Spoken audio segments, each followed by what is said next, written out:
No, hoši. Motorka doskladaná. Úplne. Mne sa vybila Vega, tak tam není všetko, lebo tu bolo strašne veľa úprav. Tu boli také zúbky, to som musel všetko poobrezávať, spilku. Ešte to není úplne dorešené, strašne to koleso dre. Ešte sa tu bude musieť dať vyrobiť takáto podložka. Tuto.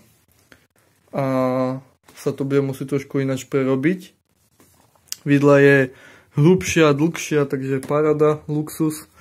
Retasku už mám došpanovanú, možno ju mám až moc, ešte ju budem musieť povoliť. Už to je všetko porobené. A tam mám aj vodu naliatú, benzín tam je. Teraz som riešil elektriku, lebo mi nehádzalo iskru. Keď som to celé poskladal, tak som to mal zase rozobraté. A som v pivnici, v dome. Takže tu by som to nemal štartovať, ale že ste to vy, tak to len kopnem a chvíľku to nechám a potom to vypnem. Je tam racingovka, sviečka, takže tak na prvý raz pôjde. No.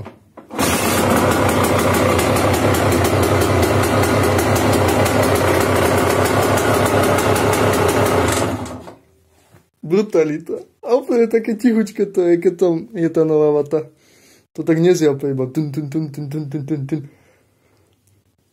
Čo ti drbe? No je zázrak. Zázrak sa stal. Ani to tak moc nedymí. No. Tak už sa bude voziť.